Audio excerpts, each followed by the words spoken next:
இந்த கேலண்டர்ல எல்லாம் இந்த மாதிரி பிரதமை, திதியை, அஷ்டமி, நவமி அப்படின்னு இருக்கும். இதெல்லாம் என்னன்னு இப்ப பாத்திரலாம்.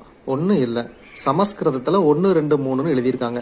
நமக்கு இப்ப சமஸ்கிருதம் தெரியாதுங்கிறங்காட்டி ஹிந்தியை வச்சு இதை எக்ஸ்பிளைன் பண்ண போறோம். ஓகேங்களா? 10னா நமக்கு தெரியும், நமக்கு தெரிஞ்சதை வச்சு தெரியாததை எக்ஸ்பிளைன் பண்ணிடுவோம். 10னா தசம், அது நமக்கு தெரியும். 9னா நவம், அதுவும் நவதானியங்கள் நமக்கு தெரியும். அஷ்டலட்சுமி, ஸோ அஷ்டம்னா 8, அதுவும் நமக்கு தெரியும்.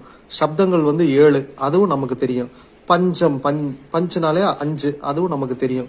ஸோ இப்போ எல்லாத்தையும் எக்ஸ்பிளைன் பண்ணுவோம். பிரதமர் அப்படின்னா முதல்வர் அப்படின்னு அர்த்தம், அதாவது 1 அப்படிங்கிறத மீன் பண்ணும். ஸோ அதனால இது பிரதமை 1. இது தோ, ஹிந்தியில தோ, சமஸ்கிருதத்துல இந்த துதி து அப்படின்னு வரும், அது துதியை. திருதியை, த்ரீனா 3, திருதியை. சார்னா சதுர்த்தி, சாருங்கன்னு ஹிந்தியில சொல்லுவாங்க, அதைத்தான் சமஸ்கிருதத்துல சதுர்த்தி அப்படிங்கிறாங்க. 10 வரைக்கும் வந்துச்சுன்னா தசமி. 11 அப்படின்னு நம்ம தமிழ்ல சொல்றோம். அப்படின்னா ஏக்குனா 1, தசினா 10. ஏக் ஆ தசி அப்படின்னா 11. தோ அப்படின்னு சொல்றோம், தோ அப்படின்னா 2ன்னு அர்த்தம். துவா, அது சமஸ்கிருதத்துல துவா தசி 12. த்ரியோ தசி 13. சதுர்த்தி வழக்கம் போல சதுர்தசி 14. 15வது நாள் அமாவாசையோ பௌர்ணமியோ வந்துடும்.